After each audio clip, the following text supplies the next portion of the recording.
한약 처방 본추 해설 동규자에 대해서 설명을 하겠습니다. 동규자는 신롱 본추경에 처음 기록된 약물입니다. 약용 부위는 종자고요. 동규자 약성가를 보면 성질이 차고 융방, 소변곤란이죠. 융폐증, 소변곤란을 치료한다. 활태 이산하고 통유한다 그랬어요. 태아분만을 쉽게 하고 젖을 잘 나오게 한다는 말이죠. 이명에 보면은 뭐 규자가 들어가는 이름이 있습니다만은 기본적으로 동규자라는 공식 이름으로 사용이 되고 있는 약재입니다. 동규자의 그 기원 및 산지를 보면은 금규가에 속하는 아홉가에 속하는 일생 초본인 말바 벌티실레타의 성숙한 종자를 이야기합니다. 그러나 지금 현재 유통되는 약재, 오랫동안 유통되는 약재 중에는 섞여서 혹은 오롯이 동규자만 있는 게 아니고 이 어주기가 같이 혼합이 되어 있는 경우도 있습니다. 얼핏 봐서는 잘 확인이 안 되고요. 사실은 돋보기 수준에서 확인이 되기 때문에 오랫동안 관습적으로 이렇게 혼입이 되고 심지어 어저기만으로 해서 완전히 유통되는 경우도 볼 수가 있습니다. 학명 자체가 완전히 다릅니다. 두 가지 식물 모두 다 한국과 중국 각지의 농가에서 재배를 하고 있습니다. 동규자, 그 아욱의 주 성분은요. 아욱이 이제 식품으로 많이 응용을 했기 때문에 주로 그 성분의 영양물질에 대한 내용이 많습니다. 영양물질에 대한 내용이 많고요. 한의학적인 약성은 성질이 차고 감담하다 그랬습니다. 이수통림약이죠. 이수약 중에서 이수통림약에 속하고 또 아까 말한 대로 하유, 젖을 잘 나오게 하고 변을 묽게 하는 그런 효능을 가지고 있습니다. 그래서 그 구체적인 그 치료법에서도 보면은 이와 같이 소변에 관계된 거, 부종에 관계된 거, 부인들 유집에 관계된 그런 내용이 주된 효능으로 되어 있는 걸 볼 수가 있습니다. 주된 효력은 이수통림약이죠. 이수약 중에서 이수통림약, 인병에 관계된 게 소변이 이제 삽통한 거죠. 소변이 시원스럽게 보지를 못하는 인병에 사용하는 약재 중에 동규자가 등록이 되어 있습니다. 동규자는 이제 처방에서 보면 수종에 응용이 됐다. 그래서 규자, 복령산. 그래서 이제 이수 삼순약인 복령과 더불어서 처방이 있고요. 그다음에 소화 곤란으로 소화가 소변이 이제 보는 게 힘들어 가지고 배가 더부러 가고 깝깝할 때 처방해 보면 동규자산 그래서 동규자 목통 같이 똑같은 이뇨 통림약이죠. 사용되는 그런 약물하고 배합이 된 걸 볼 수가 있습니다. 성림입니다. 결석이죠. 결석에 보면은 결석 치료에 보면 동규자, 활석이와 같이 배합된 그런 처방이 있는 걸 볼 수가 있습니다. 이제 부수적으로 젖을 잘 나오게 하는 걸로 해가지고 산후의 유주 불행으로 해서 유방이 이제 부풀어 오르고 했을 때 이런 약재와 같이 배합이 돼서 응용이 된다 그랬습니다.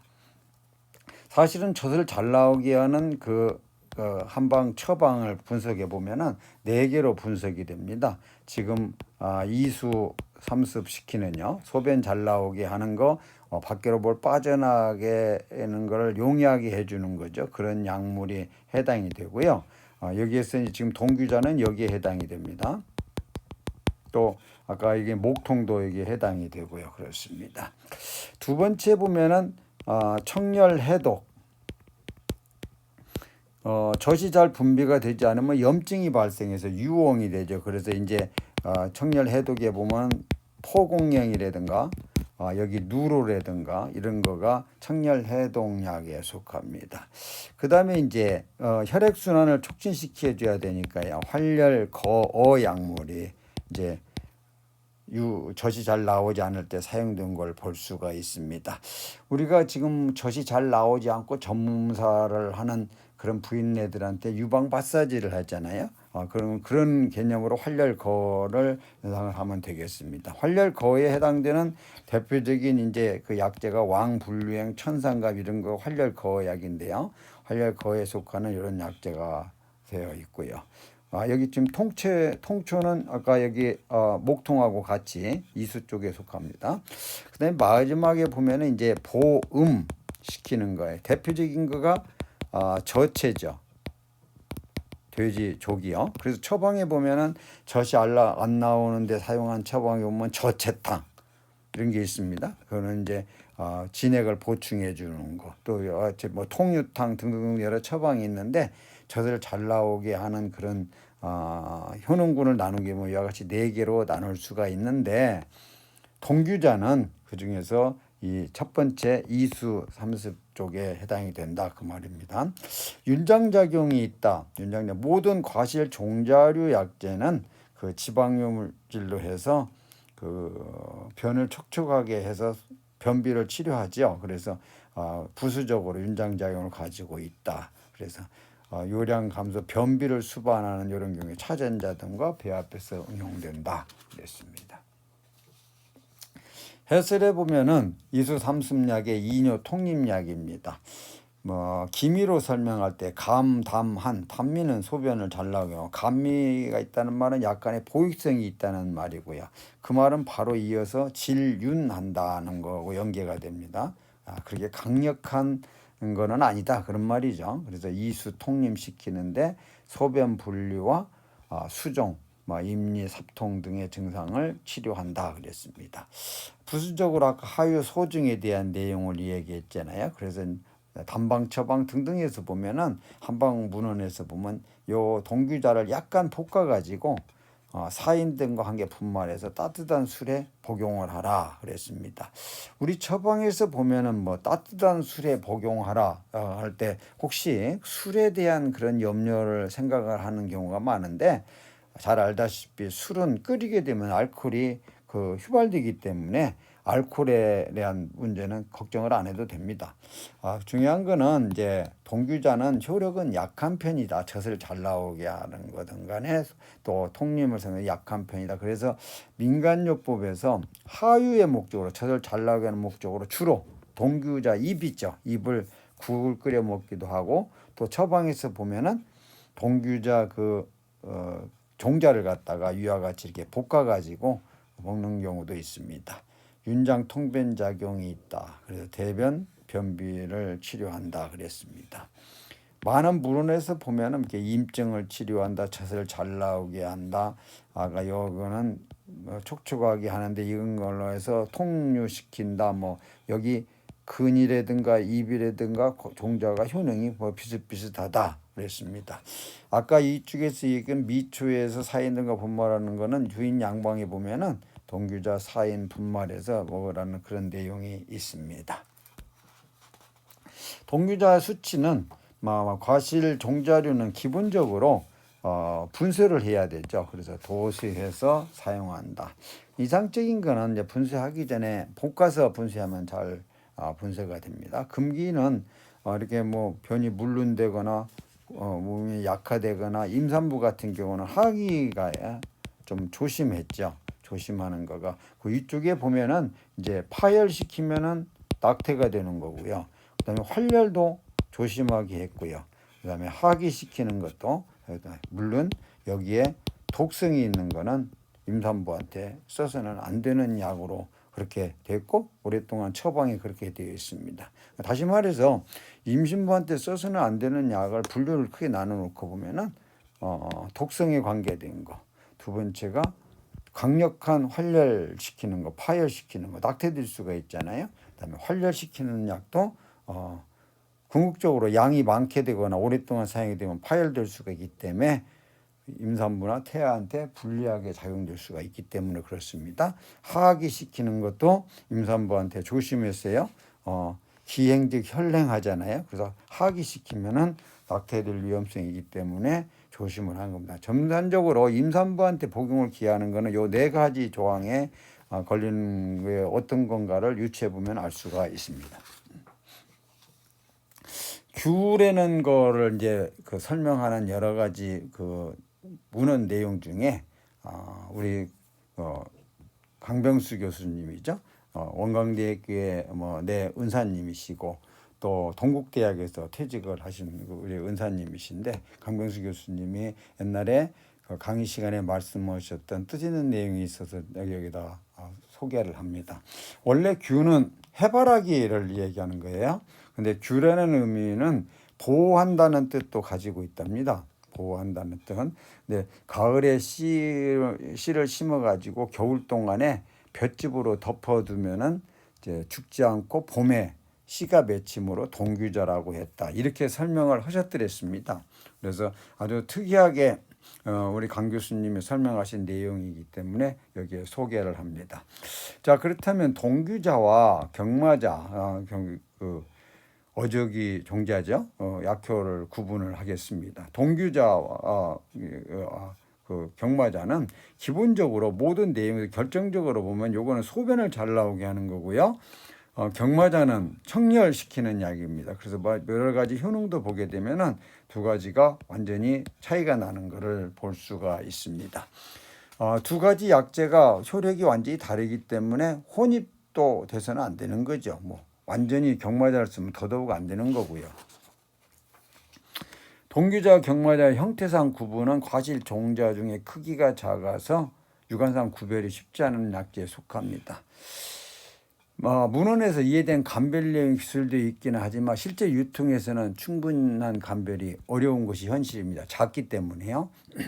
근데 이제 민간에서 그 동규자를 아욱씨를 사용하는 거가 전몸살이에 유홍에 많이 사용된다는 점에 우리는 좀 주의 깊게 살펴볼 필요가 있습니다. 유홍은 동규자를 아욱을 쓰고자 하는 건데 여기 경마자가 혼입이 된다면은 출산 후 허증에 빠뜨릴 위험이 있기 때문에 특히 이렇게 혼입된 거를 분명히 구분해서 써야 된다.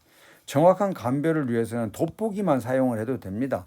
돋보기만 사용해도 단순 확대경이죠. 사용해도 관찰이 되는데 이것도 조금 더 어떤 문제점이 있을 수가 있어요. 그래서 가장 많이 활용할 수 있는 거는 사실은 확대 현미경 사용하는 거가 바람직하다는 것을 제안을 합니다. 실제 확대 현미경으로 보면 한약재의 거의 99.9%가 육안상으로 감별이 다 가능합니다. 그 확대 현미경 수준까지만 하면요. 물론 나중에 광학 현미경이라든가 전자 현미경까지 가는 것도 한두 가지가 있긴 있습니다만 그건 아주 특이한 약재니까요. 동규자의 자연 상태 감별에 대한 내용입니다. 동규자 그 아욱만 가지고는 따로 검색어를 만들 필요가 없습니다만은 어저기 경마자가 가지되기 때문에 식물 상태에서 물론 식물은 완전히 다릅니다. 줄기에 털이 없냐 있냐. 그러나 결정적인 거는 잎이 아욱은 5에서 7개로 얇게 갈라지죠. 근데 어저기는 갈라지지 않은 신장성 원형입니다. 더 구체적으로 보면은 꽃 색깔도 좀 차이가 나고요. 그래서 사실은 기본적으로 식물 상태에서는 그 잎 모양만 가지고요. 잎 모양만 가지고 구분하는 것도 웬만큼 구분이 이 단계에서 다 끝나게 됩니다. 9개 식물 형태 특징을 요약을 했습니다. 털이 없다고 그랬죠. 세로주름이 있고 잎이 5에서 7개로 얇게 갈라지는 장상의 잎을 가지고 있다고 그랬습니다. 엽신에 대한 거치가 있는 등등이 있고요. 꽃은 여백에서 이렇게 총생을 하고요. 꽃받침이 5개로 찢어지고 그렇습니다. 과실은 편원형이고요. 그렇습니다. 자, 9개 식물 상태의 모습입니다. 전체적으로 보면은 털이 없어요. 털이 없고 요 줄기를 보게 되면 세로주름이 있습니다. 세로주름이 있고요. 아까 얘기한 대로 잎의 결정적인 거가 잎이 5에서 7개로 장상으로 분열한다고 그랬어요. 이렇게 바닥 모양으로 분열합니다. 그다음에 밑에 보면은 밑에가 이게 하트 심장형 모양이고요. 잎면에 보면은 거치가 있죠. 거치가 있죠. 그래가지고 구분을 수가 있죠. 그다음에 이제 꽃이 피는 걸 보면 꽃이 이렇게 잎에서 피게 됩니다. 꽃 색깔은 옅은 보라색에서 담홍색이고요. 자세히 보게 되면 꽃의 끝이 보면 이렇게 오목하게 들어가 있습니다. 오목하게 들어가 있는 걸 볼 수가 있어요.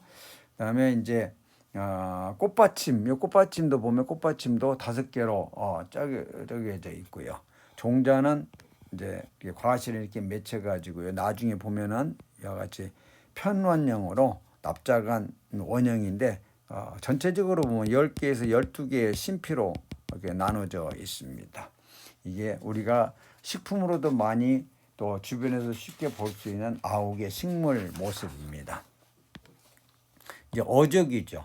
그 위품의 어적이 전체에 잔털이 있다고 그랬습니다. 잎이 심장상 원형이고요. 꽃이 황색이고요. 과실은 방구형이고 그렇습니다. 자, 이게 어적입니다. 식물 상태가 완전히 다르죠. 잎이요. 심장상, 심장 모양으로 이렇게 난형을 이루고 있고요. 겉에 보면은 거치가 굉장히 많고요. 꽃이 황색이고요. 열매를 보면 이게 전부 열매잖아요. 열매를 보면은 이게 반구형이죠. 반구형이죠. 식물 상태에서는 완전히 다른 걸 볼 수가 있습니다. 검색표, 우리가 만드는 검색표를 보면 잎이 갈라지냐 갈라지지 않냐를 가지고 구분을 하면 됩니다. 그다음에 줄기에 털이 없냐 있냐, 그다음에 마지막에 꽃 색깔을 가지고 이렇게 구분을 하면 됩니다. 그러나 식물 상태에서는 요 단계에서 잎이 갈라지냐 갈라지지 않냐를 가지고 거의 다 구분이 가능하죠. 자, 약재 상태 감별 검색입니다. 약재 상태는 아까 얘기했듯이 약재는 그 작아가지고 육안으로는 구분이 잘 안 된다 그랬어요. 그냥 돋보기 수준에서 보고, 또 사실 돋보기로 안 보더라도 육안으로 보게 되면 크고 작은 거가 섞여져 있을 겁니다. 상대적으로 작냐 크냐를 가지고 이제 구분을 할 수가 있고요. 돋보기 상태로 확대를 하게 되면은 모양이 다 다릅니다. 구부러진 시쟁이냐 삼각형 시쟁이냐. 결정적인 거는 표면에 보면은 흰 털이 많게 되면은 그건 그 어적입니다. 매끄러운 거는 아욱이고요. 그러니까 그 가장 기준점으로 보면은 그 털의 유무를 가지고 먼저 확인을 하고요. 그다음에 두 번째 크기를 가지고 구분하면 됩니다. 물론 이제 추가로 모양도 확인을 할 수가 있겠죠. 또 다른 검색표를 만들어 봤습니다. 신형으로 비교적 작냐, 크냐, 동규자의 2, 3배로 이렇게 측정을 했습니다. 표면이 매끄럽고 표면에 백색의 육모가 보이는 걸로 해서 검색표를 따로 만들어 봤습니다. 자, 동규자입니다. 동규자 우리 약재로 쓰는 거는요, 종자인데 실제 약재에 유통되는 거 보면은 그 과실도 혼입이 되어 있는 걸 볼 수가 있어요. 그래서 구분하자면 이건 동규과고 이건 동규자입니다. 그래서 두 가지를 다 알아야 되기 때문에 같이 설명을 하겠습니다. 먼저 과실 형태에서는 납작한 쟁반 모양입니다. 쟁반 모양이고요. 편원형이 아까 편원형이었죠. 그다음에 겉에 보면은 방사상으로 융기된 고리가 있고 차바퀴 모양의 그 무늬를 볼 수가 있습니다. 이게 과실입니다. 자, 우리가 원래 정품이라고 하는 종자 동규자는요, 구부러진 신형이고 종자색이고 움푹 한쪽 들어간 가운데 이런 거를 볼 수가 있습니다. 자, 이게 이제 동규과입니다. 동규과인데 실제 이게 동규과만 모은 게 아니고요. 모아서도 이렇게 될 수가 있습니다만 유통이 이런 형태로 유통이 되는 경우도 있습니다. 이거는 과실입니다. 자, 그걸 확대를 하게 되면 어떻게 되냐면은 이와 같이 방사형으로 융기된 걸 볼 수가 있습니다. 얼핏 보면은 차바퀴 모양이죠. 차바퀴 모양의 무늬를 볼 수가 있습니다. 자, 유품인 어저귀의 약재 상태의 특징입니다. 삼각형의 신형이고요. 표면이 회옥색인데 흰 선모가 성기게 나 있습니다. 오목한 곳이 있고 이런 방사선 간한 무늬가 있고 등등 있습니다만은 흰 선모 요거하고 동규자에 비해서 큰 거 요걸 가지고 일자적으로 구분하면 된다고 그랬습니다. 그러나 워낙 약재가 적기 때문에 육안상으로 구분하는 거가 조금 주의를 기울여야 되고, 돋보기를 보게 되면 이와 같이 동일 수준에서 크기에서 완전히 차이가 납니다. 동규자와 이게 경마자, 위품 경마자죠. 위품 경마자하고 완전히 차이가 나게 됩니다. 결정적인 거는 크기도 크지만 이 겉에 보면 이렇게 선모가 있잖아요. 털이 이렇게 있고요. 그다음에 모양이 보면은 이 모양하고 이 모양하고 비교를 해봐요. 요거는 삼각상 모양을 나타내는 거고요. 요거는 둥근 모양을 나타내는 거고요. 그렇습니다. 이 부위가 이렇게 온폭 들어간 부위도 보면 좌우 대칭에 가깝고요. 뭐 요건 같은 게 조금 그렇지 않습니다만은 이런 거 같은 완전히 다르죠. 그래서 요 두 가지가 같이 섞여 있다고 생각을 해봐요. 자, 이와 같이 섞여 있습니다. 확대했습니다. 이와 같이 섞여 있습니다. 섞여 있으면 요런 거는 위품이죠. 정품으로 돼 있는 거는 이런 거가 이제 동규자죠. 자, 이렇게 섞여 있습니다. 섞여 있는 걸 확대를 했습니다. 확대를 하면 어떻게 되냐면 이건 세 가지가 다 있습니다. 자, 요거는 뭐냐면 과실입니다. 과실, 동규, 과요. 여기서 보면 큰 거는 경마자고요. 작은 거가 있어요. 작은 거는 그거는 동규자입니다. 그래서 이 세 가지가 전부 다 이와 같은 상태에서 섞여져 있는 걸 볼 수가 있습니다. 약재 상태 검색을 다시 설명을 하겠습니다.